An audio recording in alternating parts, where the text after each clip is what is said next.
Peringatan Hari Perempuan Internasional tahun 2026 di Sulawesi Tengah diperingati oleh Organisasi Perempuan Seruni Sulteng bersama sejumlah organisasi rakyat dan masyarakat sipil. Kegiatan tersebut dilaksanakan di Kantor Komisi Nasional Hak Asasi Manusia, Komnas HAM, RI Perwakilan Sulteng di Palu sebagai momentum memperkuat perjuangan hak-hak perempuan di daerah. Peringatan ini mengangkat tema global, Accelerate Action, yang menekankan pentingnya percepatan langkah nyata dalam pemenuhan dan perlindungan hak perempuan, khususnya di wilayah yang menghadapi konflik agraria dan ekspansi industri.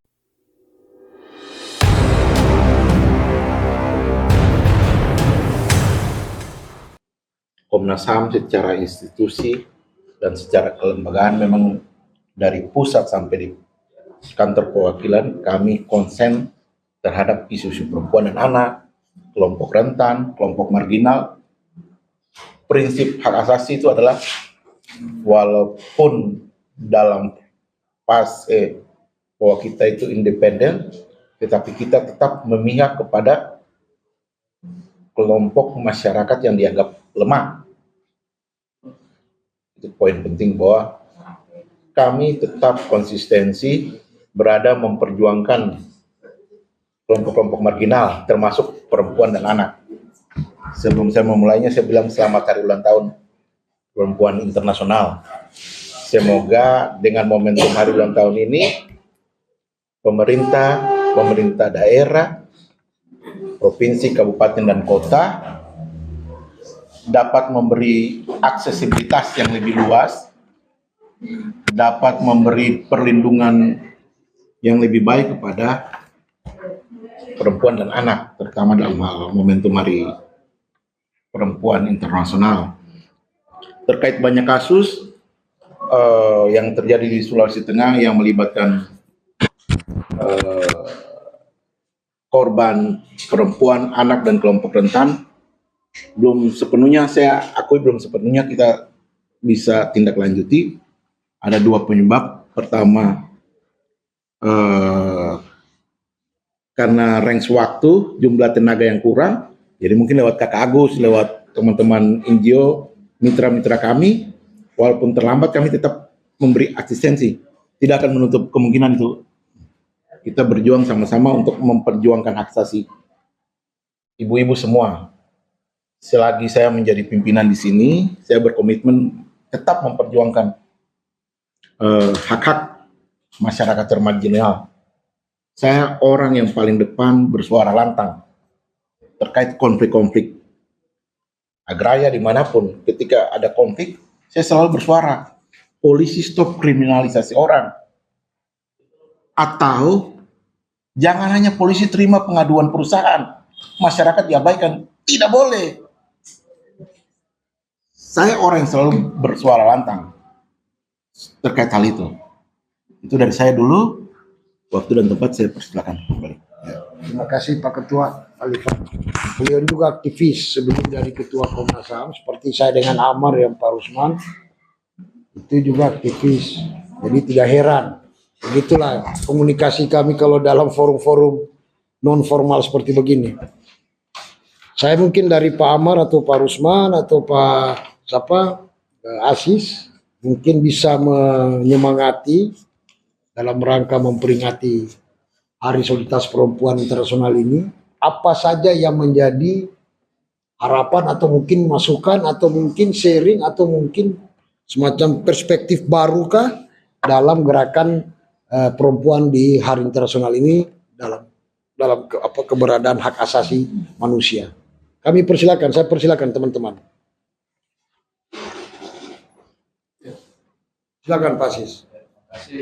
Perkenalkan saya, nama saya Abdul Asis, Ketua Forum Komunitas di Wilayah Anak, kemudian juga Ketua Koperasi semua antara yang ada di Palu. Saya cuma mau menyampaikan bahwa posisi HAM di saat ada pembukaan utara kira-kira di mana Pak?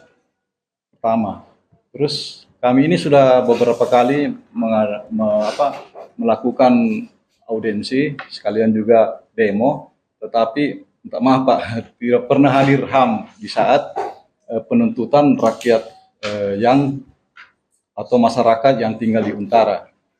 Kemarin di Untara Dupa terjadi pembongkaran.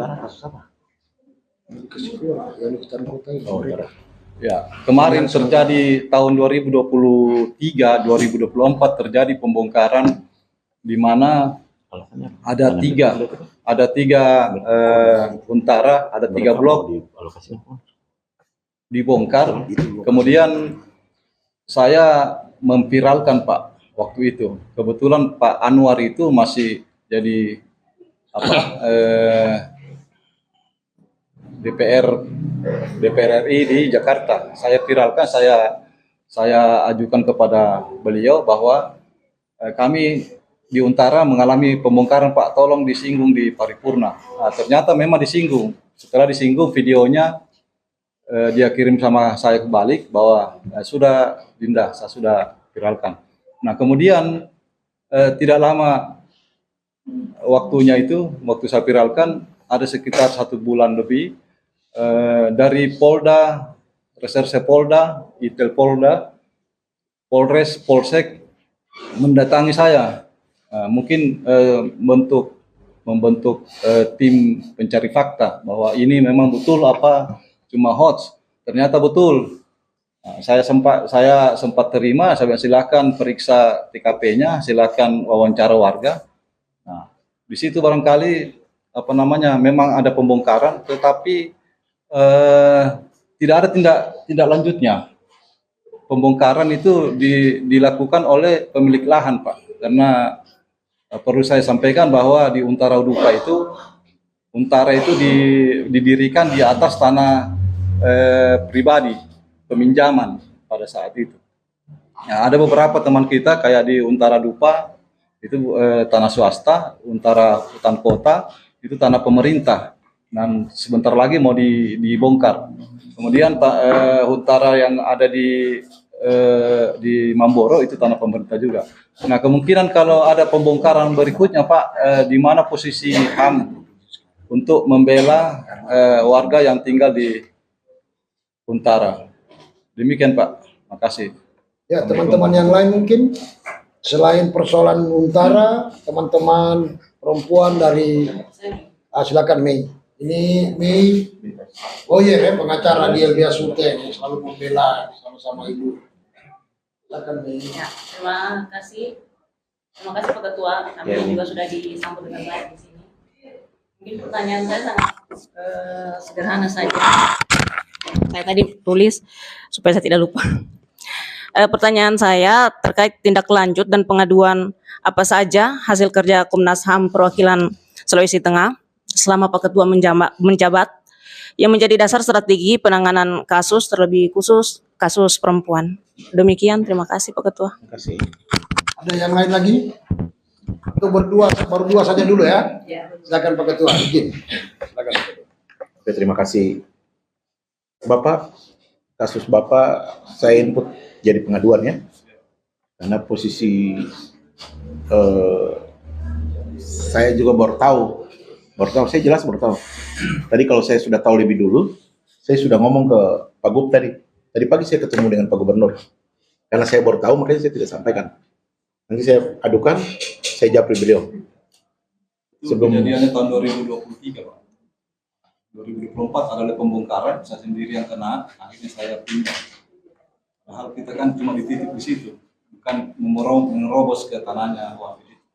Ya. Kemudian berikutnya Pak, teman-teman yang ada di Utara Hutan Kota. Sudah ke Satgas PK? Kenapa perlu ke Satgas? Gitu? Ini juga barangkali berhubungan dengan Hari Perempuan, karena banyak perempuan juga di situ Pak. Anak-anak. Pendataan itu lebih banyak perempuan daripada laki-laki. Ya, nanti saya coba komunikasi lewat Satgas PK untuk dibantu. Bagaimana solusinya Pak ya? Saya baru tahu kasus ini, tapi saya akan respon cepat. Sebelum Lebaran sudah harus ada jawaban dari Ibu Eva atau Pak Gubernur. Kalau saya kan sifatnya hanya memberitahu. Kalau mereka melawan, saya bilang ada salah. Itu aja. Kalau saya menjanjikan Bapak tempat hunian tetap tidak, karena tidak ada dalam kewenangan situ. Tugas saya adalah mengawasi pemerintah, tugas-tugas pemerintah. Gitu, Pak. Untuk kawan Mei Perwis. Ibu Mei, saya akan konsisten ke wilayah-wilayah perusahaan, tambang. Makanya saya bilang untuk hari-hari tertentu termasuk hari nanti ketika ada perempuan halangan, perusahaan juga harus memberi jangan ini. Kami akan konsisten. Saya akan konsisten bahwa ada kasus termasuk kasus di Toli-Toli, orang dengan gangguan jiwa sudah hamil berkali-kali, saya sudah intervensi. Itu baru satu kasus ya, saya intervensi. Karena saya juga kurang informasi tuh. Saya hanya update dari media sosial, tapi selama itu berhubungan dengan dugaan pelanggaran HAM, kita akan tindak lanjuti. Ini Kakak Agus punya link kuat, yang mungkin Kakak sering cerita. Tidak perlu harus datang kan, teknologi sudah ada tuh, kita japri aja tuh. Untuk kasus Sentaran saya coba japri Pak Gubernur dengan IPK. Lewat Kakak Agus juga bisa. Kita akan kejar sebelum ini tuh, sebelum sesudah Lebaran. Saya tidak menjanjikan, tetapi saya akan berusaha. Bagaimana keputusan Gubernur dan Ibu Eva. Saran saya, Kakak, hari Senin langsung. Ke Komisi 4 dulu kami. Iya, langsung. Oke. Lanjut, ya. Sudah lanjut, biar jangan habis-habis energi kita. Kan biar mau komisi apa, keputusan politik dengan kebijakan Gubernur sebagai pemangku tanggung jawab di daerah itu kan harus beriringan. Ya. Oke, ada lagi teman-teman? Silakan. Ibu Yanti, silakan. Oh, dua-dua. Yanti. Saya izin dulu ya, lanjut. Ya. Assalamualaikum warahmatullahi wabarakatuh. Waalaikumsalam. Selamat sore. Saya dari perwakilan Hayati Masyarakat di Solo Joge. Jadi Pak, saya langsung ke permasalahan karena kami kan melapor di Polda terkait pengerusakan bak. Ternyata kemarin waktu dari pihak Biro Hukum itu yang turun ke lapangan, itu ada opsi bahwasanya itu bukan bak air Pak, itu pos. Karena dari hasil pengamatan kami itu waktu di Loli, 7 perusahaan yang masuk itu mereka mau bikin jalan BUMDes itu untuk jalan hauling. Jadi itu di tengah-tengah itu bukan untuk bak Pak, tapi di situ itu dijadikan untuk untuk pos jaganya mereka. Jadi di situ akan dijadikan BUMDes Pak. Tolong kami dibantu ini untuk di Desa Loli Oge untuk perlawanan buat kepala desa dan antek-anteknya ini, karena kami ini Pak terus orang yang dibawa kan melawan gajah ini Pak, 7 gajah yang kami lawan ini, perusahaan yang besar ini yang masuk di Loli ini Pak. Mereka itu bikin ini ada masa bayaran Pak. Jadi kami di Loli itu Pak ada 2 kubu. Ini pendudukan kita. Ada 2 kubu di Loli itu Pak. Pro dan kontra, mereka dibayar semua. Kemarin itu waktu datang Biro Hukum itu dibayar Pak. Jadi kami ini kan di Loli merasa ini juga termasuk saya itu terus terang kalau di Loli sudah banyak yang jengkel lihat saya, tapi saya melawan. Saya bilang tidak bakalan ada perusahaan di Loli Oge, saya akan tentang karena itu melewati saya punya rumah Pak. Karena itu sudah juga ditinjau sama Pak Gubernur kemarin, tidak bisa itu dibikin jalan hauling Pak. Tolong kami dibantu di Loli ini Pak. Masalahnya kasihan anak-anak di sana terus masalah ini Pak, polusi udara itu untuk penyakit ispa sudah banyak itu di Loli Pak. Apalagi kasihan orang-orang tua rentang dengan penyakit TBC kan, paru-paru. Semua sudah mengeluh di Loli sana. Mana ini musim hujan juga Pak, kemarin banyak banjir di Loli. Jawaban satu Ibu, saya akan tindak lanjuti. Sudah ada pengaduan ke kami kan? Sudah. Lagi sedang berproses. Sekarang berubah status. Tersangka semua. 12 orang. Kami disuruh minta maaf Pak sama PT Wadi. Tapi kami menolak Pak. Kami melawan, kami bilang tidak. Kami tidak, biar kami dimasuk penjara, kami melawan dengan pihak PT Wadi. Nanti coba kita tindak lanjuti, meminta kepolisian untuk menggunakan mekanisme restorasi justice. Saya selalu mendorong ke situ. Kalau setiap orang mau dipidana, penuh itu penjara. Iya Pak. Iya. Saya orang yang selalu konsisten kalau itu berurusan dengan masyarakat itu berurusan dengan konflik lahan, kenapa tidak menggunakan mekanisme yang ada? Toh orang bunuh orang juga pakai mekanisme RJ, kan lucu. Nyawa orang hilang. Ini kan tidak ada juga membunuh orang. Kenapa polisi anti menggunakan mekanisme itu? Dan saya lihat ini polisi ini kan polisi negara, punya kewajiban melindungi warga negara. Kenapa jadi polisi perusahaan? Betul, Pak. Kalau perusahaan lapor, ditindaklanjuti. Iya. Masyarakat lapor tidak, Tidak ada di sini. dibikin pengaduan. Saya selalu prosedur soal itu. Nanti saya kirim staf ke sana Iya, Pak. untuk melalui memantau proses itu. Dan Kami tidak mencampuri proses hukum, tetapi kami mengarahkan biar proses itu bisa berjalan on the track. Dan juga begini Pak, itu di Loli mereka itu yang dari kubu lawan itu, mereka yang dibayar ini selalu menyuarakan itu mereka butuh lahan pekerjaan. Sedangkan di sana Pak kan ada dua BUMN yang ada di Loli Oke, gas sama dengan Pertamina. Di sana Pak 50% itu sudah bukan lagi tenaga dari Loli Oke, mereka ambil jadi karyawan. Itu sudah dari luar Pak. Jadi masyarakat Loli Oke itu banyak yang pengangguran. Apalagi gas itu di samping rumahku tuh Pak sudah tidak ada. 100% tidak ada Loli Oke di situ Pak. Jadi mereka itu butuh pekerjaan supaya ini perusahaan mau masuk. Tapi dari pengalaman yang kemarin-kemarin itu Pak, ada 3 perusahaan itu yang di dalam itu cuman keluarganya Pak Kades semua Pak yang ini. Kasihan yang mereka yang lain-lain ini, yang keluarga-keluarga yang lain kasihan di luar dari Pak Kades itu, mereka tidak kasih masuk untuk pekerjaan. Perbatasan Palu Donggala. Begitu Pak, jadi kasihan di Loli itu juga Itu satu desa berapa iup di dalam itu? kemarin data dari Kabupaten Donggala itu 16 IUP, tapi masih ada yang OPE yang masih pencadangan, tapi yang aktif itu cuma 5 Pak. Ada yang ini tambang ilegal di situ juga. Dia tidak punya izin tapi dia bikin tambang itu Pak di Loli. Jadi kita di sana juga pro dan kontra juga Pak, yang di bagian kayak saya itu di dusun 1 itu kasihan juga ibu-ibu Pak, biar masak kelor itu sudah bukan santan itu Pak, sudah debu.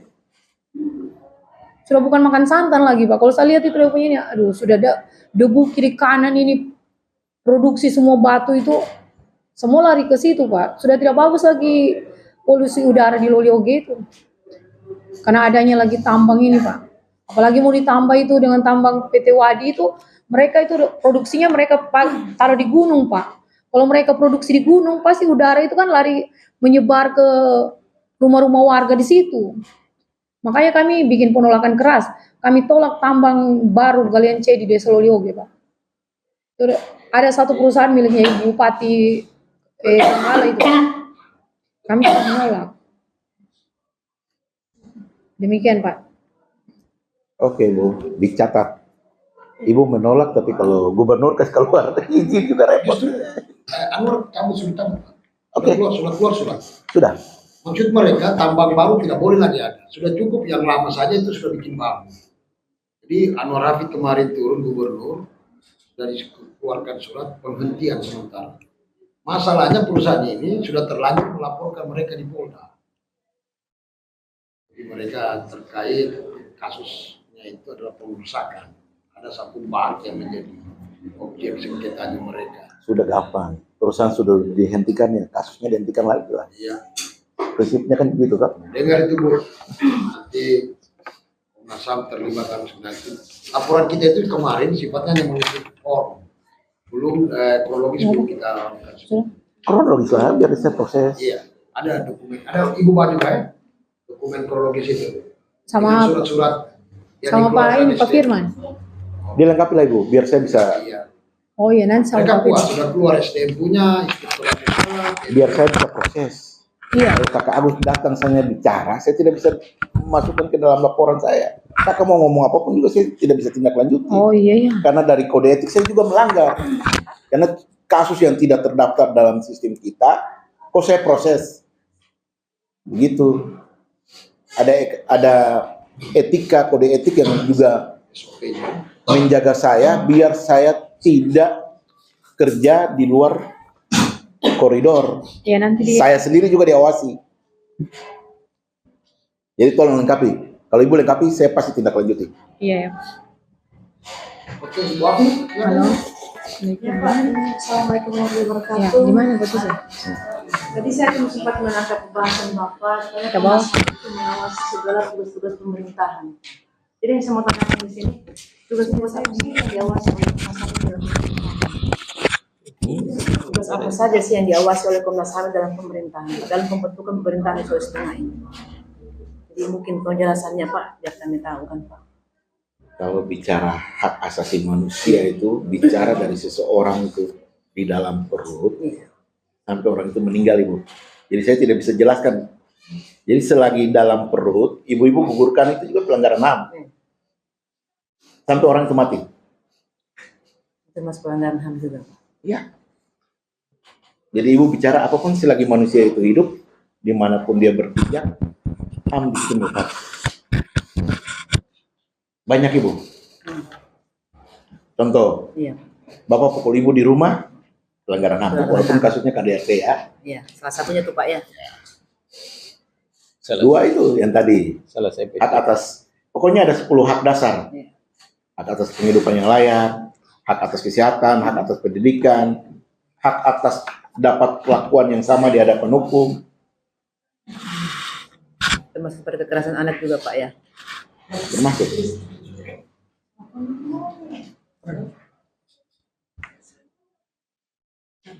Ada lagi, Bu? Nanti kalau saya jelaskan panjang jadinya kuliah nih.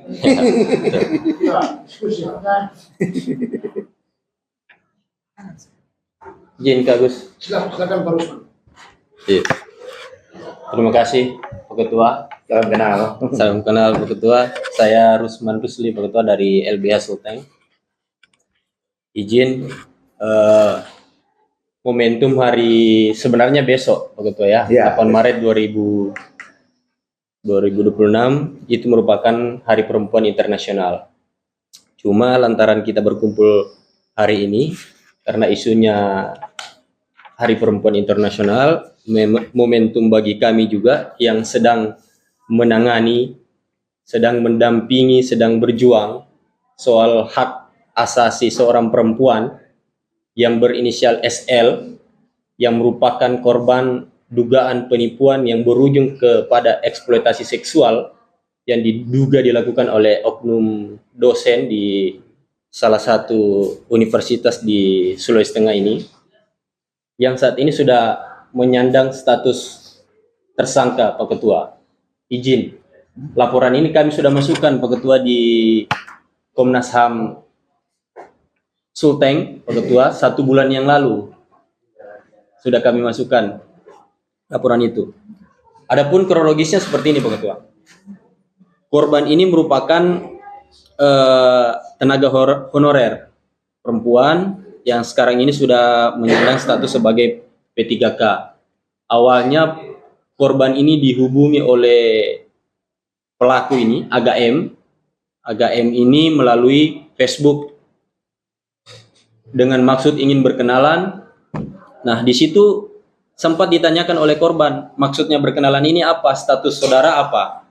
Namun tidak dijelaskan oleh si pelaku ini. Namun ujungnya meminta nomor handphone. Nanti kita lanjut aja di WA. Berlanjutlah di WA, kembali ditegaskan oleh korban SL, klien kami, soal statusnya, namun tidak dijelaskan. Dia bilang nanti kita ketemu langsung. Ketemu langsunglah dengan korban, dengan orang tua korban. Dijelaskan bahwa saya ini sudah pisah dengan istri kurang lebih 3-4 tahun. Istri saya sudah di Makassar, sementara proses cerai.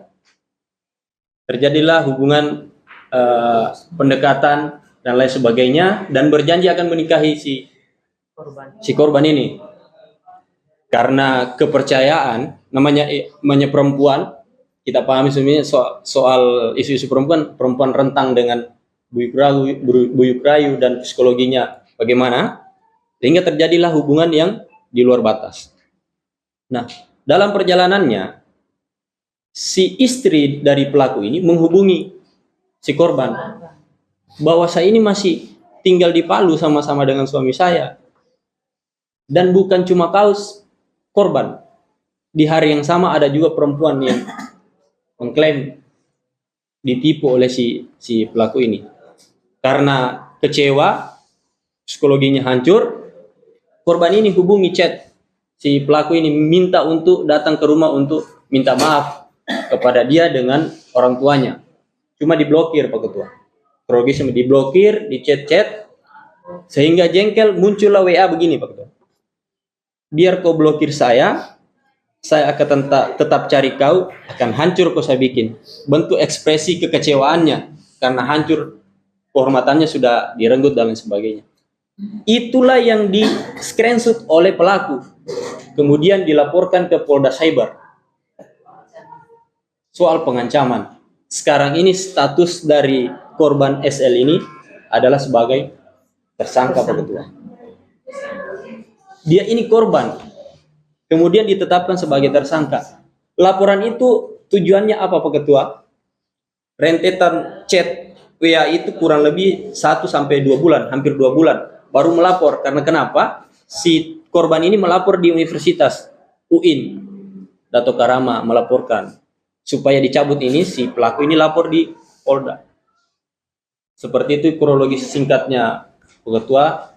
Laporan secara resmi kami juga sudah masukkan di sini Pak Ketua 1 bulan yang lalu.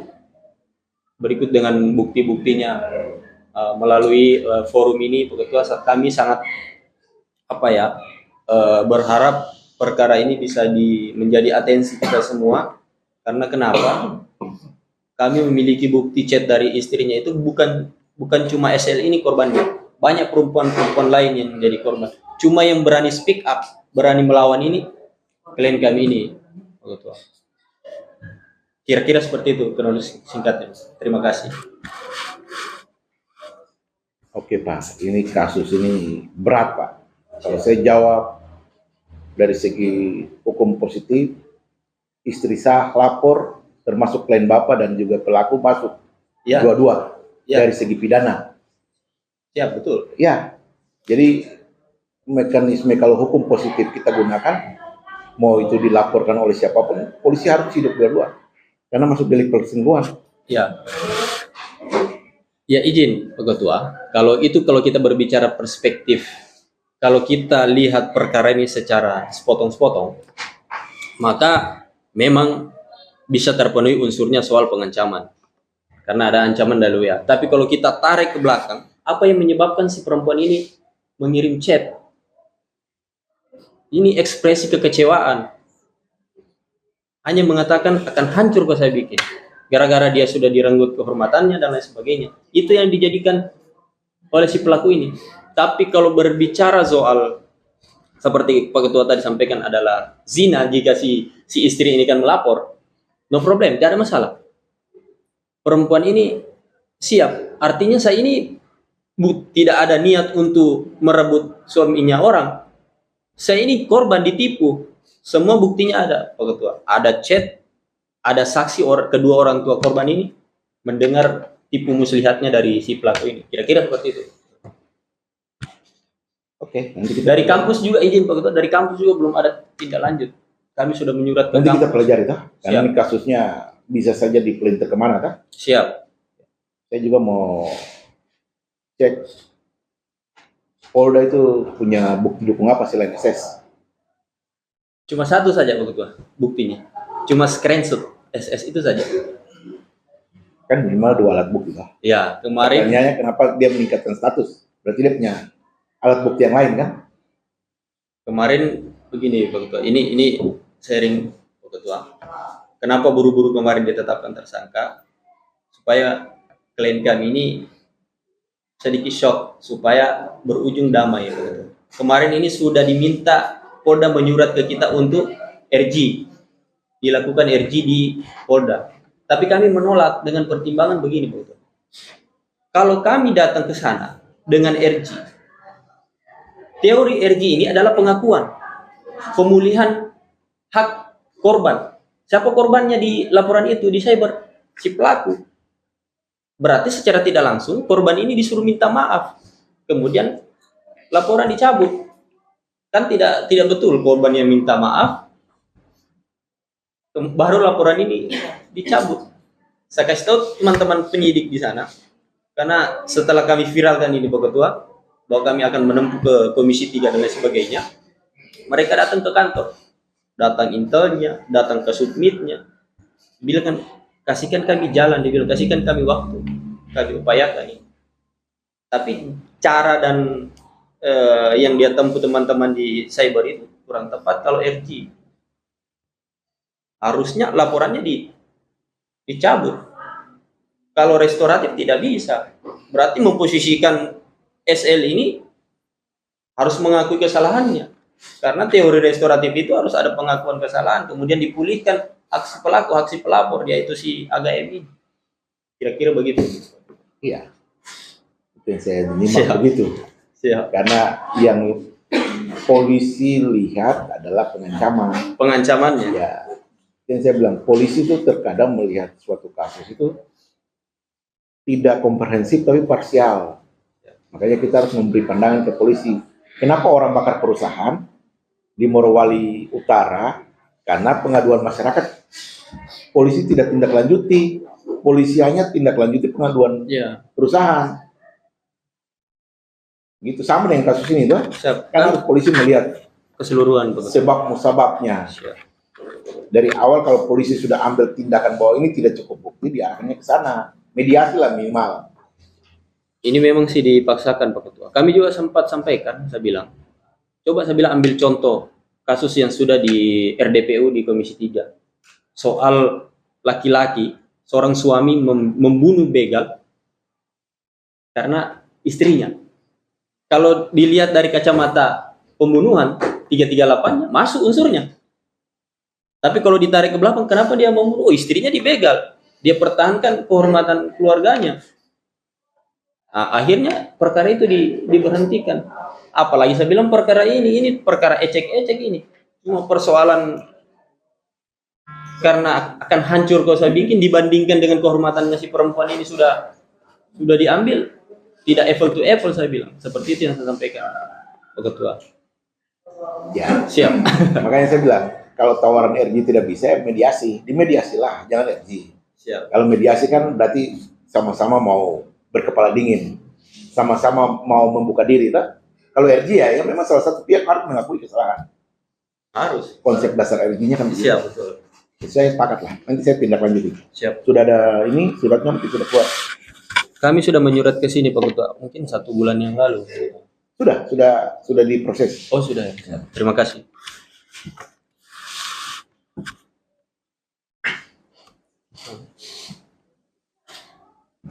Siap. Silakan Pak. Assalamualaikum Pak Ketua. Waalaikumsalam. Apa namanya? Saya baru pertama bisa bertemu dengan Bapak ini setelah Pak Dedi Askari tidak jadi. Siap. Kita punya sejarah panjang dengan Komnas HAM Pak. Mulai dari sejak pembentukannya sampai sekarang. Sebelum ini ada yang membuat kami kecewa. Banyak hal di dalam proses-proses itu. Termasuk soal yang terakhir. Tapi saya tidak usah cerita yang terakhir. Nah, saya ingin menyatakan begini. Kalau kita bicara tentang konteks HAM di Sulawesi Tengah, ada banyak sekali pelanggaran HAM yang terjadi. Banyak sekali pemerintah tidak melakukan pemenuhan, melaksanakan kewajiban-kewajibannya. Contoh kasus, warga pasca bencana, terdampak bencana. Mereka bisa menyatakan orang nanti kena bencana kalau dia punya alas hak. Kalau tidak punya alas hak, meskipun orang tinggal di KTP Palu, mati keluarganya, hilang dan segala macam, itu dianggap tidak sebagai warga terdampak bencana. Akibatnya adalah banyak ratusan pengungsi, penyintas, meskipun kata-kata dari DPR, gubernur, bahwa tidak lagi penyintas di Palu sekarang. Tapi kenapa saya harus menyatakan bahwa penyintas? Karena sejarah itu tidak akan hilang. Kalau kita bilang penyintas itu tidak ada lagi, Bapak ini apa? Apakah hanya masyarakat miskin saja? Mereka miskin dan terdampak sampai sekarang, terbiarkan sampai sekarang, karena korban bencana yang dianggap yang pemerintah anggap bukan korban bencana. Nah, ada yang aneh dengan kebijakannya itu, Pak. Soal begini, warga yang boleh mendapatkan huntap, hunian tetap yang ada di beberapa tempat ini adalah orang yang punya alas hak, baik itu sertifikat, SKPT maupun penyerahan. Nah, tapi di Kota Palu selain Petobo yang hancur sama sekali dan Balaroa, di banyak tempat di Kota Palu ini memang dia kena tsunami, tapi tanahnya tidak hilang. Apa akibatnya? Mereka mendapat double tanah baru dan tanah lama. Nah, warga-warga Kota Palu yang lain tidak dapat apa-apa. Ada yang dapat double, ada yang sama sekali tidak dapat apa-apa. Nah, sekarang sudah berlangsung hampir 8 tahun pasca bencana 28 September 2018. Hampir 8 tahun hidup terombang-ambing tanpa kepastian yang jelas. Mau kemana kita? Nah, ancaman-ancaman pengusiran, penggusuran, apa segala macam, itu kalau yang di Pak Asis terjadi. Dibongkar itu rumahnya. Dan segala dijual materialnya dan segala macam untuk kepentingan ekonomi. Nah, kami sudah hearing, kami sudah diskusi di DPR, provinsi, kabupaten, kota, ketemu Pak Wali, ketemu Gubernur, tidak ada solusi, Pak. Sudah 8 tahun ini kan rakyat dibiarkan begitu. Apa akibatnya? Masalah sosial muncul. Ada yang bunuh diri di Huntara. Stres. Nah, ada bahkan pemerkosaan terhadap perempuan. Iya kan, sampai hamil dan melahirkan itu ada. Ada juga itu. Nah, banyak sudah begitu, Pak. Nah, kita berharap di momentum Hari Perempuan ini kita sampaikan kepada Komnas HAM aduannya agar bisa diketahui Komnas HAM bahwa ada di Kota Palu, Sulawesi Tengah terjadi pembiaran. Itu juga bentuk pelanggaran HAM. Ratusan orang, suami istri punya anak, jangan nanti yang kata NTT, buat nanti anak-anak bunuh diri baru viral. Ini orang tua bunuh diri kan tidak bingung mau bagaimana mau kasih makan anaknya, pekerjaan tidak ada, panas. Hunian Huntara itu hunian tanpa rahasia. Orang berbicara sebelah, dengar dari tetangga sebelah. Tidak ada rahasia antara Huntara itu kota-kota. Nah, saya berharap juga fenomena-fenomena ini menjadi masukan agar Komnas HAM tidak menunggu aduan. Komnas HAM tidak menunggu laporan. Karena tidak semua orang tahu bahwa Komnas HAM bisa menerima pengaduan. Ada pasca bencana sudah dibubarkan itu Pansus Pasigala, Pansus Rehab Rekon. Habis. Masih tersisa ribuan orang. Itu, Pak. Makasih banyak.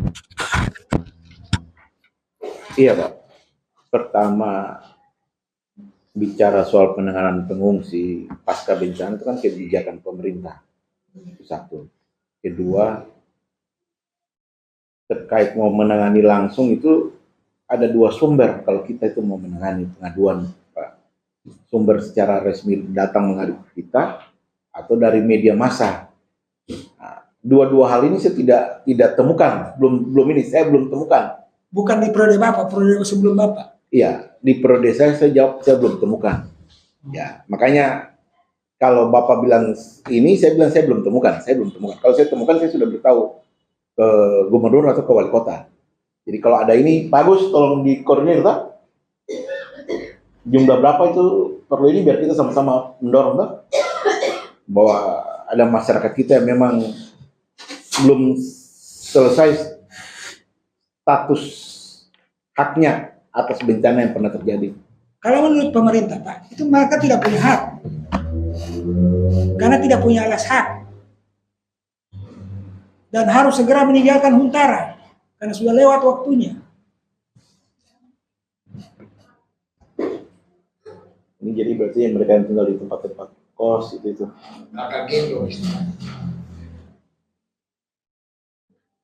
Nanti kita coba pikir solusinya. Kita akan berpikir solusinya. Yang penting tahu dulu jumlahnya, tak? Ada siapa yang bisa koordinir, bisa kasih data? Ketuanya. Nanti tolong ke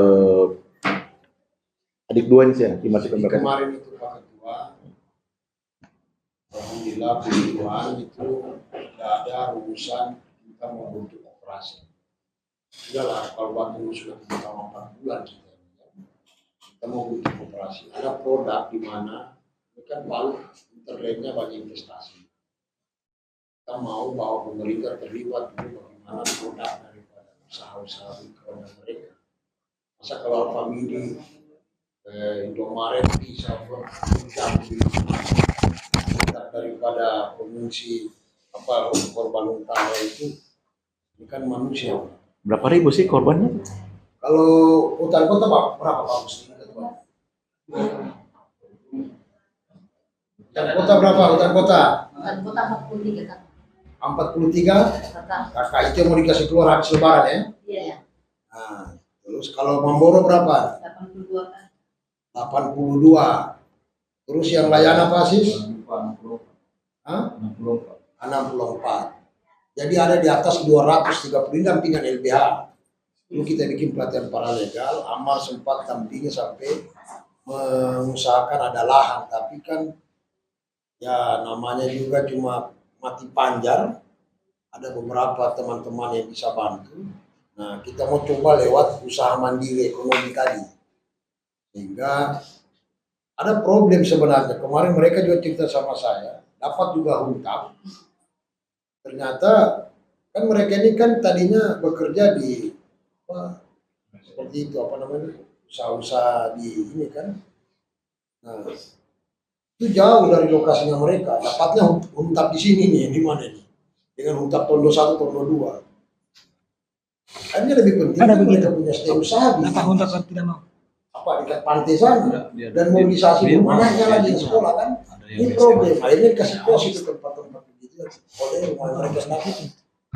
Nah, jadi problemnya sebenarnya adalah upah tenaga dan kerja sesuai slogannya Seruni. Tenaga dan kerja ini itu tidak ada tempat bagi mereka untuk bisa eksis.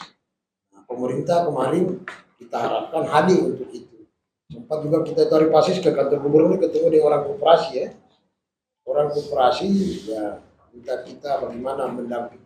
Masa untuk kredit-kredit yang programnya pemerintah itu bisa dimunculkan dengan modal apa namanya kepercayaan yang lewat koperasi merah putih kah, atau lewat kredit yang sifatnya mereka ini orang kerja macam Pak Gus ini ketua utara kota ini mau tidak mau dia harus kembali sama istrinya di Wani sana, jauh sekali di atas pantauan sana. Nah tapi kerjanya dia harus di kota ya, bantu-bantu orang di Koboya bekerja namanya mencari makan. Jadi susahnya di situ antara kerja yang tidak eksis, upah yang sebenarnya harus menjadi konsistensi mereka apa standarnya terukur untuk hiduplah 365 hari ini. Itu juga tidak bisa menjamin. Nah, itu yang menjadi kita mau ke Komisi 4. Kita sudah tidak bicara soal karena yang seperti Amar bilang tadi, saya dengan Amar dengan Pak Rusman itu PLBH 5 tahun lalu kan semua DPR itu punya pansus. Ya. Pansus itu ada tetapi tidak tahu lebih ditamakan yang alas haknya ada. Tapi yang tidak punya alas hak akan digendong ini itu yang problem. Kedua status bencana kita itu lokal bukan nasional sehingga periodiknya habis. Nah ini kan tinggal terobosan-terobosannya pemerintah saja. Nah kebetulan mereka ini ada di kota. Ini dua lah pemerintahan kota sama provinsi yang bisa mengakomodir gimana solusi yang bisa diambil. Kalau saya sementara berjalan ini Pak Ketua adalah kooperasi dengan usaha modal. Nah, usaha modal apa produksinya mereka. Kita mulai dengan nasi bungkus Bu ya. Nasi bungkus kalau pengalaman mereka macam Ibu Titi ini kan jualannya sama Ibu ini di terminal Mamboro. Dengan apa standar nasi kuning itu 13.000, mampunya jualnya satu hari itu 10 bungkus. Nah, kita mau dorong ini masa MBG bisa ada dipekerjakan. Saya ketemu juga ada beberapa, tapi nggak usah disebutkan karena dikutip anggota DPR yang mengelola MBG. Ternyata ada. Saya tanya sama dia, oh tidak ya kita demo kalau kita tidak masuk bagian daripada proses produksinya mereka, tapi kita bisa kasih masuk misalnya bahannya apa yang mereka butuh, telur kah? Karena saya dengar satu hari kebutuhan MBG untuk 3 sekolah itu rata-rata di atas 200 biji telur. Nah ini bayangkan, pasti mereka sudah punya mata rantai. Nah ini harus dibuka paradoksnya sama pemerintah ini dengan DPR. Siapa pemasok ini? Belum minyak kelapa. Belum soal, kalau saya punya anak bilang, Pak, itu makanan itu dalam 1 minggu, itu 4 kali jenis pergantian menu. Saya bilang paling banyak apa lah? Telur dengan tempe. Telur ini pengadaannya siapa? Kalau saya cek ini di Palu Timur kan cuma 3 Maret. Yang dekat kampus 1, Jalan Garuda, yang punya telur ini, yang pemasok telur. Nah ini yang kita mau terobos sehingga apa ya? Kan kalau sudah punya duit, jangankan minta lagi sama pemerintah. Mimpi saya, mereka itu bisa beli rumah sendiri, beli lahan sendiri. Itu mimpi saya sama keberadaan daripada korban bencana ini. Karena kalau sifatnya meminta, capek sudah, cukup terhina sudah. Capek sudah kalau bisa buka di YouTube itu kita demo, capek sudah. Karena juga yang di demo juga ini bingung, mereka SOP-nya sudah ada, aturannya memang seperti tadi bilang Ahmad. Memang mereka bukan antipati, memang tidak lagi regulasinya yang bisa mengakomodir mereka, karena ini status lokal. Dulu kemarin kalau kota dia lebih penyediaan fisik bangunannya, kalau provinsi itu lahan. Nah sementara wali kota ini yang dia bangun rumah susun, ini orang biasa jual di pinggir pantai, jual di terminal, jual di tempat-tempat di Jalan Komodo ini, tiba-tiba disuruh tinggal di tingkat 4 kan. Di Jakarta mungkin kan ada soal hubungan budaya, stay. Kalau dibilang itu definisi home dengan hostnya kan di situ. Kalau host rumah, kalau home ini kan hubungan dengan tetangga, hubungan dengan keluarga, rumah ibadah. Home ini kalau lagunya John Denver kan, bawalah saya kepada rumah saya, bukan tempat tinggal saya. Tempat di mana saya dibesarkan dan situ memori hidup, ekonomi sosial budaya menjadi itu mungkin yang menjadi hak asasi mereka yang harus kita mau perjuangkan ini Pak. Ada teman-teman lain lagi? Loli oke sudah. Status tersangka terakhir apa? Kapan dipanggil lagi? Hah? Belum ada. Kenapa tidak menjadi status tersangka? Status tersangka, tapi lucunya disuruh datang utusannya mereka, polisi minta maaf. Gubernur marah. Saya bilang sama Pemdanya gubernur, saya bilang ada yang mediator di biro hukum, saya bilang kalau minta maaf Pak, tidak ada gunanya tanda tangannya Norafi. Karena Pak Gubernur sudah mengatakan di stop ini perusahaan. Terus dinas inspektoratnya Donggala juga sudah mengatakan ada temuan. Lahan ini ada lahan BUMDes punya dijual dan tidak dipertanggungjawabkan. Tapi tetap dia jadikan triggernya dia untuk status tersangka itu yang ini. Nah, kemudian yang Sibovi, Taman Nasional. Kalau Bapak ya, ada waktu kita jalan-jalan ke Sibovi, itu tanam mulaba itu ada 4 desa, Sibalai Utara, Sibalai Selatan, Sibovi dengan Lambara. Pokoknya sepanjang jalan mulai dari Dolo ke atas Kalkumula yang masuk ke perbatasan Taman Nasional, Bapak pasti indah lihat sawah di kebun itu. Tapi itu bukan miliknya mereka, itu miliknya orang Pani. Mereka ini buruh, rata-rata buruh mereka. Mulai dari Sidondo 1 sampai mulai ke atas, sampai ke Simoro. Makuli. Kemarin saya bawa Ibu Yanti, kaget dia. Baru desa Sibovi ini agak masuk ke dalam dia. Oh sawah semua ini bagus, Ibu Yanti bilang. Saya sengaja bawa studi mandi ke sana.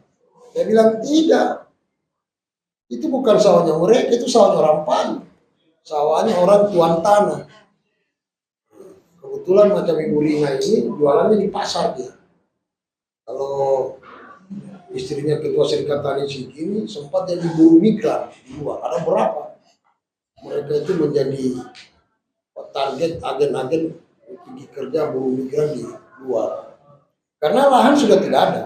Makanya dulu Amar dengan saya, terutama Amar itu konsisten mendampingi dongi-dongi.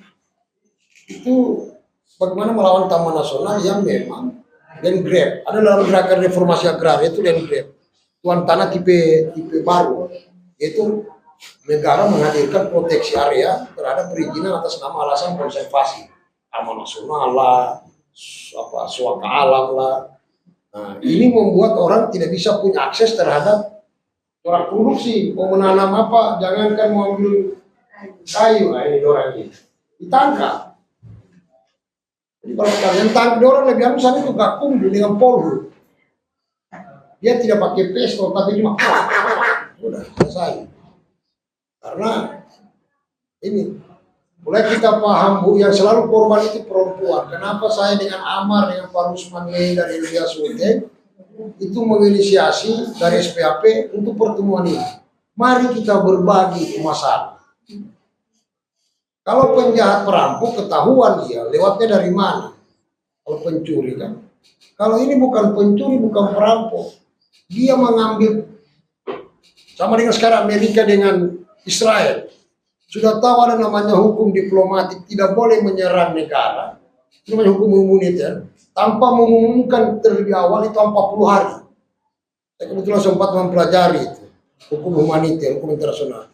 Satu-satunya mempraktekkan itu cuma Hitler. Busu-busu Hitler dia praktekkan. Dia bunyikan sirene dulu, dia beritahu dulu. Ibu-ibu, anak-anak terutama, kakek, nenek, kalau bisa mengungsi. Karena daerah itu akan saya bom. Adakah sekarang begitu perang?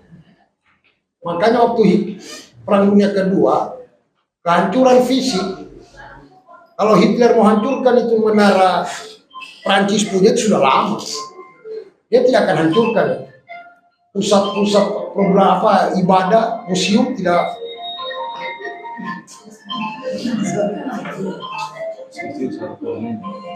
hancur.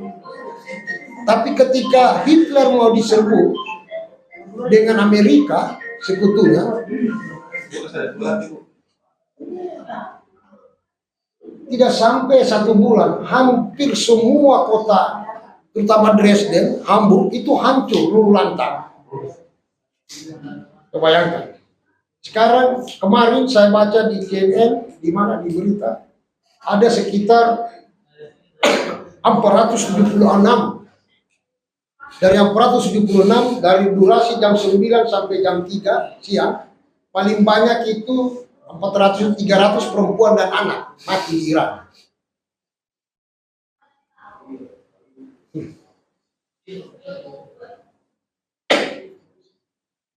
Berat tugasnya beliau. Penegakan hak. Cara menembak juga, saya sering dipakai ya. Hukum perang itu, kalau saya angkatan udara, menerjunkan angkatan darat pakai payung, saya harus pastikan dulu dia lipat dia punya apa namanya, ini tempat payungnya, parasutnya. Dia harus siap dulu bawa senjatanya. Dia cari tempat zona untuk mengamankan dia. Baru dia siap untuk dilaksanakan. Dia tembak udara 3 kali baru oke kita perang. Itu hukum humaniter. Kenapa hukum perang ini sekarang tidak menjadi bagian daripada pendekatan hak asasi orang? Karena sekarang adalah perang ekonomi. Amerika itu kalau dalam 1 tahun anggaran belanjanya itu 5 kali APBN kita. 1 kapal induk Amerika itu mempekerjakan 5.600 orang di dalam. Itu cuma keliling-keliling dia. Menjaga zona daripada perairan yang akan menjadi kepentingan Amerika. 1 orang bule Amerika tentara itu sama dengan 5 orang Indonesia punya makan. Kita makan terlalu banyak menu kan, nasi itu muncul-muncul, ada jagung, ada sayur, ada ikan. Kalau mereka makan bukan itu lagi, mereka makan pil. Pil itu adalah olahan teknologi yang ongkosnya mahal. Makanya angkatan laut, kenapa deh? Kenapa Mario? Dingin sekali. Matikan saja.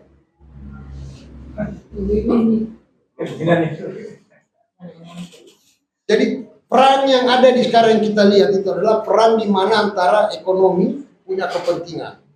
Perang yang ada di Indonesia, ini luculah kita punya presiden komite, mau kasih damai. Pertanyaan, ada berapa rudalnya orang Indonesia? Satu hari, tadi pagi, Iran mengirim, itu ada sekitar 367 rudal. Berarti sudah berapa hari? Satu pekan sudah kan? Kali 1 hari. Ada di atas sekitar 300 rudal dia kirim.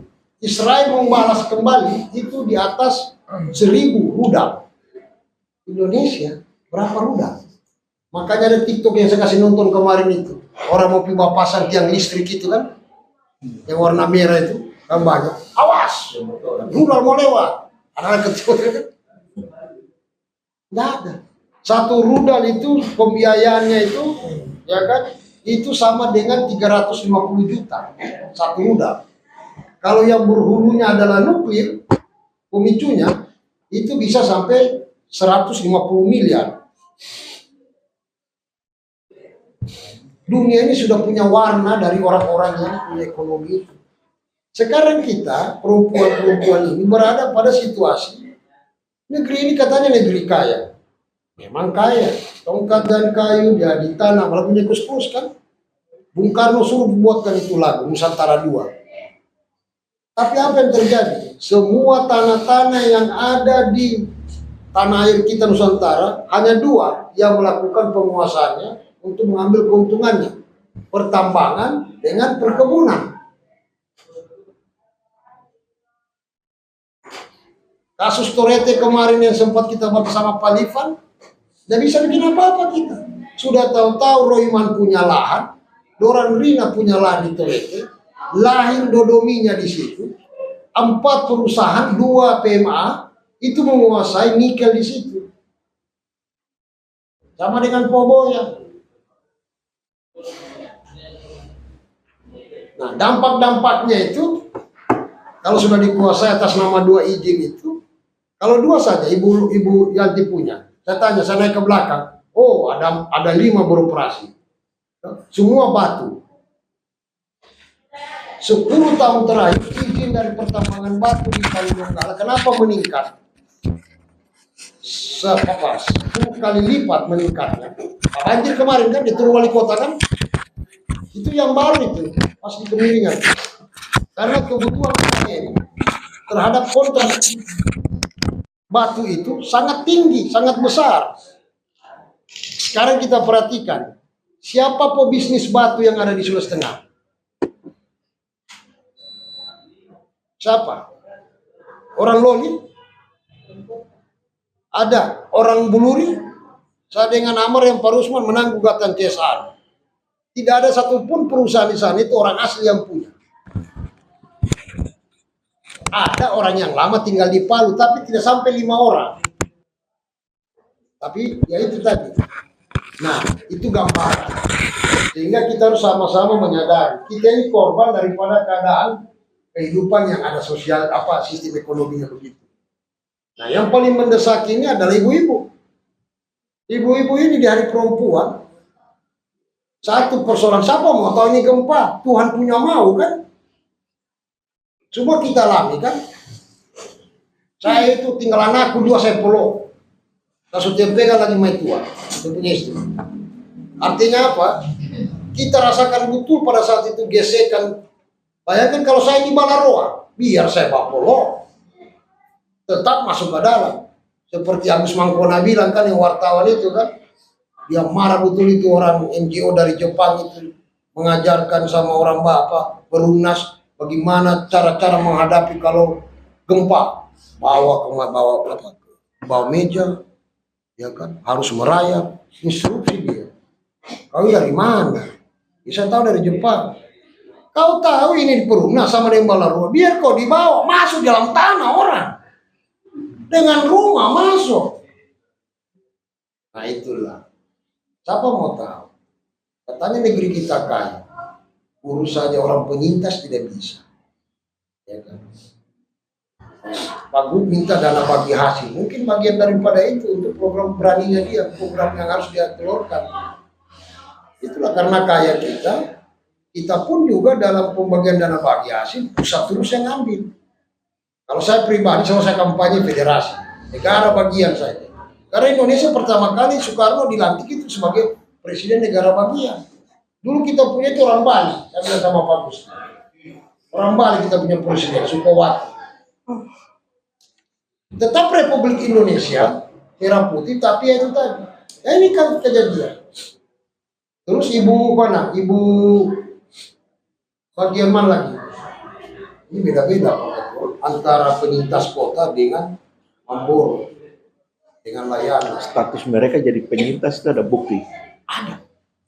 Bahkan mereka terus didata oleh RT RW-nya mereka. Enggak, bukan bukti yang dipegang oleh keluarga penyintas ini apa? Izin, Pak, saya jelaskan. Begini, saya juga laporkan terkait masalah data.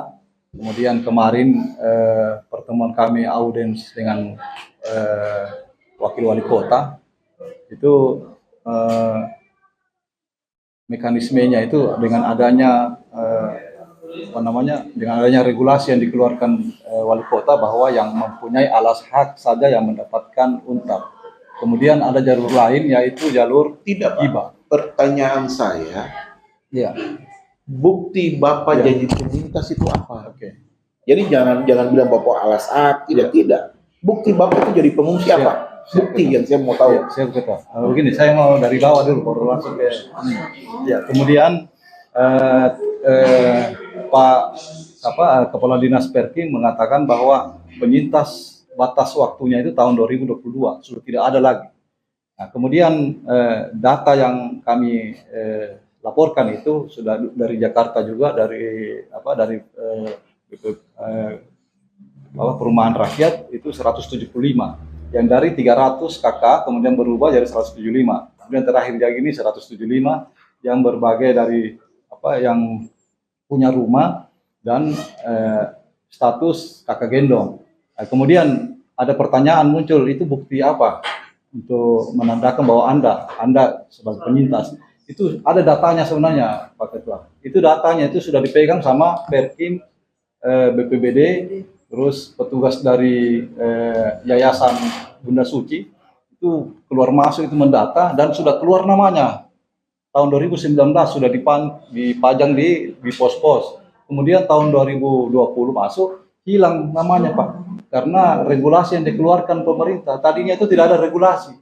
Jadi data itu berdasarkan informasi RT-nya masing-masing. RT Pak, RT yang jadi bukti. Dan buktinya juga kan kita baku tahu semua. Karena berapa tahun, sudah puluhan tahun situ. Jadi kita tahu, oh ini yang tanggung. Jadi kita tahu yang ini orang pendatang, bukan. Jadi saya kemarin itu saya data khusus untuk di Untara Dupa itu berdasarkan sebelah mana, mulai dari sebelah timur kita hafal semua. Si A itu tinggal di situ, data.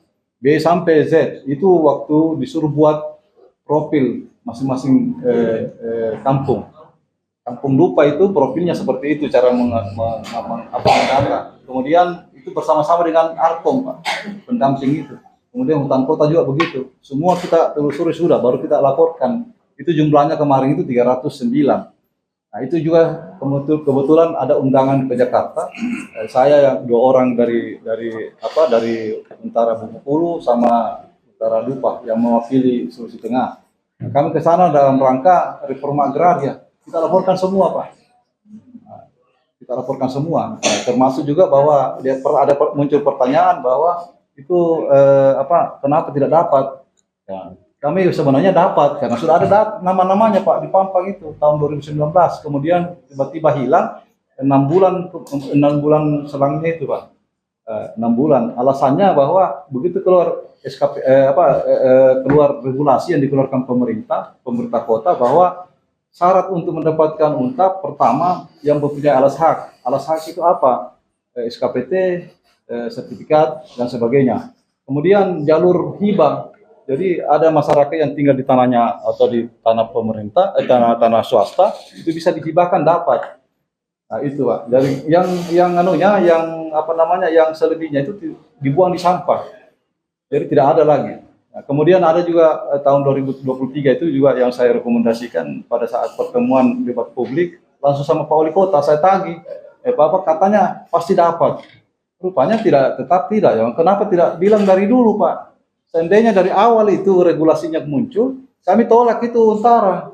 Kan itu kan dananya Untara besar juga, ratusan juta itu satu blok itu, Pak. Itu baru dipindah tangankan sampai pihak ketiga yang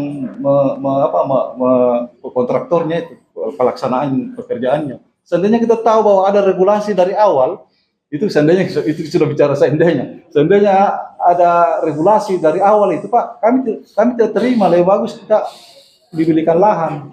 Memang kita akui bahwa kami tidak punya, bangunan kita berdiri di pesisir pantai khusus Dupa ini, Pak. Di pesisir pantai, di mana pesisir pantai itu kan bebas, tidak ada yang punya. Artinya negara yang punya di situ. Kita timbun, karena di luar itu sudah ada yang punya, tidak mau dijual. Nah, kita padahal dia bilang lebih bagus, dia bilang Pak RT, lebih bagus kau bangun di belakang. Siapa yang punya, Pak? Itu pokoknya 70 meter dari jalan itu, dari luar bibir jalan ke pantai itu orang punya, tapi kalau di sana tidak ada. Nah, kita timbun kan, kalau pernah itu surut sekali air. Kita timbun, itulah yang terjadi profilnya di Untara Dupa, Pak. Ya, demikian, Pak. Jadi tidak ada bukti bahwa penyintas ya, tidak ada bukti hanya bukti di data waktu itu ya. Iya, terus dari begini juga, pada saat dibangun Untara itu berdasarkan data 120 KK. Itulah yang masuk di Untara itu berdasarkan orang yang bertenda sebelum masuk di Untara. Itu buktinya bahwa kita ini nanti dijanjikan setelah 2 tahun tinggal di Untara baru masuk ke Untap. Nah, memang kan aturan pemerintah seperti itu. Nah, sekarang ini mungkin sudah pelanggaran, Bapak tahu sendiri, pelanggaran HAM sudah ini terjadi karena sudah lebih dari 7 tahun 5 bulan sekarang yang terjadi. Padahal peraturan itu untuk penyintas itu cuma 2 tahun. Nah, sekarang ini kalau Bapak bisa jalan-jalan di Untara itu tidak layak lagi, Pak. Sudah banyak bolong-bolong itu. Nah, seiring waktu ada yang mampu dia keluar. Itu yang bikin data, yang bikin BPBD bilang itu datamu tidak valid. Betul, tidak valid. Karena pada saat Bapak minta data tahun berapa? Bapak minta data tahun 2023. Nah, sekarang ini 2000 beda pasti, karena pertama ada yang meninggal, kedua ada yang sudah mampu, dibelikan sama anak-anaknya yang sudah mampu, keluar dari situ. Sehingga data itu memang bermain, tapi tidak akan naik. Pasti turun terus. Kalau naik itu saya gelembungkan itu tidak valid. Begitu, Pak Ketua. Ya, Pak, terkait kasus penyintas ini coba nanti kita cari formula tepat, karena dari segi hukum sudah selesai ya proses ini tahun 2022. Ya, makanya saya bilang kalau bapak dan ibu punya alas hak dalam pengertian bahwa pemerintah daerah punya data waktu itu yang bapak masih pegang, itu masih bisa kita kuat. Sekarang kan siapa saya bisa mengakui bahwa itu penyintas. Iya kan? Makanya saya menanyakan apa alas. Kalau dibilang siapa saja bisa mengakui dirinya penyintas, tidak. Karena saling mengetahui orang. Di satu kompleks Untara, mereka tahu ini orang yang berkos, ini orang yang datang, ini yang lama. Karena sudah bukan baru hidup ketemu di situ. Karena sebelum pindah ke situ. Iya, itu makanya saya bilang kalau ada dipegang data-data itu bukti hukumnya kita kuat. Karena tidak berdasarkan Bapak tahu, saya tahu itu susah. Karena dasar pembayaran keuangan negara itu harus ada bukti dukung. Begitu. Nanti kita pelajari lah. Kita coba pelajari lah, karena dari segi legalitas memang fakta hukumnya kurang. Tapi ya bicara hak asasi kan tidak bicara formal soal fakta hukum dan bukti-bukti. Pernyataan tersebut menunjukkan adanya celah hukum atau lemah. Gitu. Oke, Ketua, sedikit lagi. Iya, masalah ini sebenarnya kami sudah selamat tinggal, mengucapkan selamat tinggal dan tidak berharap lagi kepada Untap, karena memang dengan adanya pernyataan dari Perki, ketua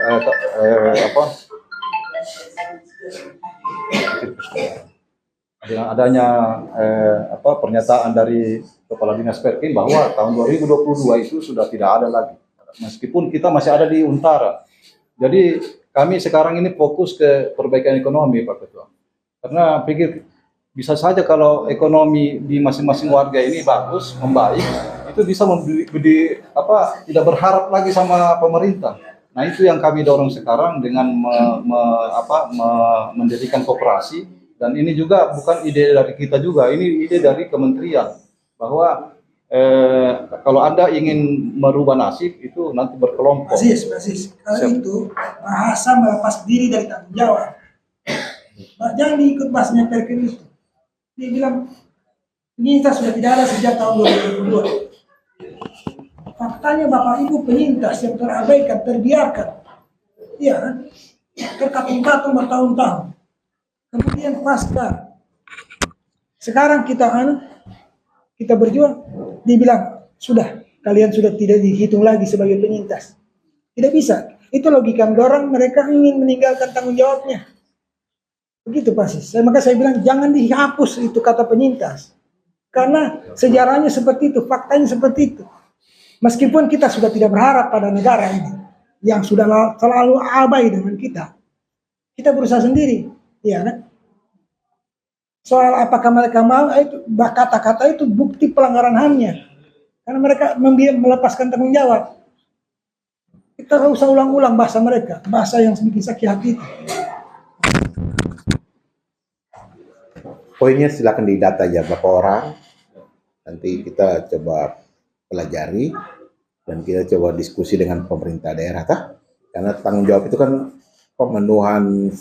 Kemarin kita pergi hearing di DPR provinsi, kota. Kita sampaikan ini yang kesekian kalinya. Bahasa mereka, ya sekarang pansus sudah kita mau hidupkan kembali apa segala macam. Saya bilang Pak, solusi sederhana. Kita sudah tidak punya anggaran, kita sudah tidak punya uang, tidak punya program.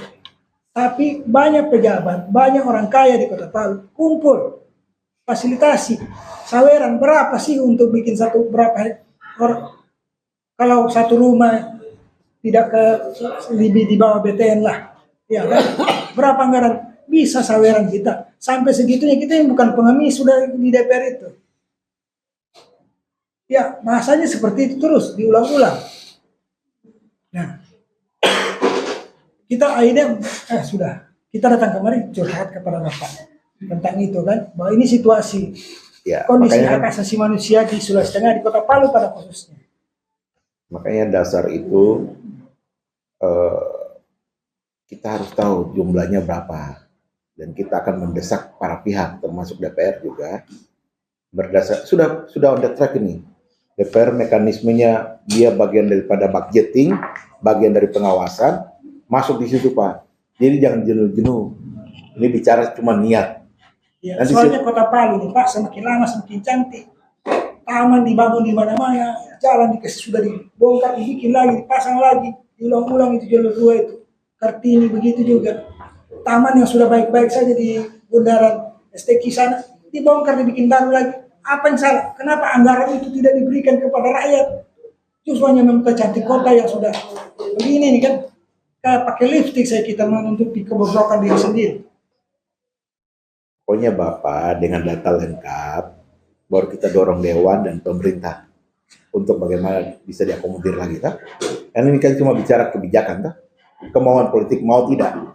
Tidak mau mereka, Pak. Makanya Bapak harus paksa mau. Cara paksa mau adalah Bapak menyajikan data, biar kita dorong. Mekanismenya sudah on the track, cuma butuh dorongan yang lebih kuat. Kalau kata Agus sendiri kurang kuat, kita butuh dengan doa lagi, doa ya, doa kawan-kawan yang lain maksudnya kan. Ada lagi yang lain? Izin kita memang seperti Pak ngomong itu memang betul Pak, tidak ada niat baiknya itu Pemprov sama Pemprov. Itu kemarin juga ada audiens di provinsi, di DPR provinsi terkait masalah penyintas. Rupanya sudah dibentuk pansus yang diketuai oleh Pak Mahfud Wasara. Nah itu saya tanya, itu pansus untuk apa? Untuk penyintas. Penyintas yang mana? Penyintas yang mempunyai alas hak daftar tunggu. Jadi penyintas yang tidak punya alas hak tidak disinggung di situ, Pak. Jadi betul sudah tidak ada lagi.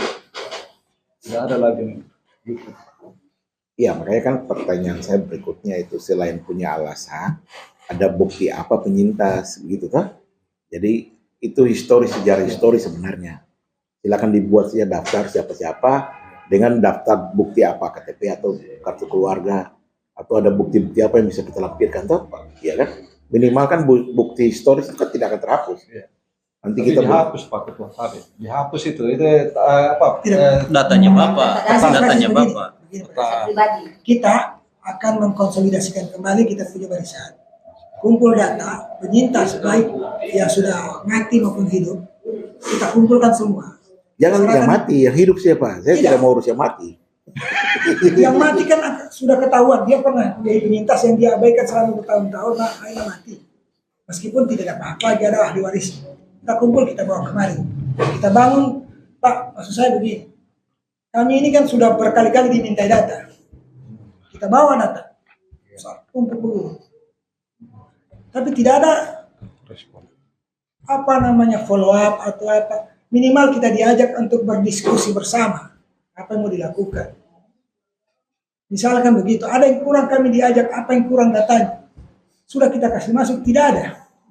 Saya berharap tidak terjadi. Komnas HAM akan mendorong data-data itu ke pemerintah untuk memenuhi. Dari siapa? Kalau dari sisinya Pak Agus, mungkin pemberdayaan ya, koperasi lewat koperasi bisa saja, atau dari sisi legalitas apa yang memang pokoknya pemerintah harus punya solusi untuk warga negaranya kan, itu poin penting kan. Nanti kita coba berpikir bersama, tapi yang penting kita punya data dulu. Saya bicara selalu harus ada data. Tanpa data juga saya mau tembak orang juga susah Pak. Suruh Bapak kasih senjata ke saya, tapi tidak ada peluru, mana pelurunya? Susahnya saya mau nolong Bapak, saya tidak tahu berapa orang. Kalau Bapak bicara saya dengar, tapi realita di lapangan saya tidak tahu. Makanya saya orang lapangan, selalu turun lapangan Pak. Gitu Pak. Dari awal saya tadi bilang, kalau tidak ada alasan, bukti apa-apa yang Bapak pegang sebagai penyintas. Saya juga harus diberikan bukti dong. Kan saya tidak mungkin tahu Bapak hanya tahu dengan dia. Bukti Bapak tahu dengan dia kan tidak mungkin jadi alasan. Begitu. Karena ini keuangan negara Pak. Salah gunakan KPK ciduk Pak. Bapak nikmati uangnya tapi pejabatnya diciduk. Semua mengamankan diri. Tapi kita akan tetap berjuang. Poin penting adalah berapa orang tuh yang didata kah? Dilampirkan dengan KTP. Itu aja. Kronologisnya di mana. Mereka yang punya alas hak silakan tanggung jawab pemerintah penuhi.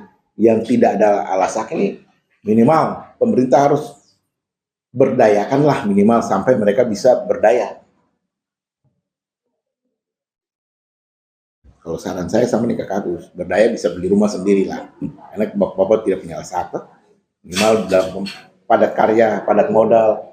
Bisa punya mau setelah banyak duit sudah Bapak jual, saya beli rumah saya sendiri, satu kompleks. Amin. Jadi ada lagi yang lain? Silakan Bu Rina, ini Ketua Seruni Sibovi. Desa Sibovi itu berada di Kecamatan Tanah Bulava, berbatasan dengan Taman Nasional, dekat Bumbasa, di Kabupaten Sigi yang tiada lautnya. Silakan. Tapi ada sungainya. Sungainya ada danau Lili. Oh, danau. Sungai ada. Satu-satunya kabupaten tiada laut. Silakan Bu Rina. Terima kasih atas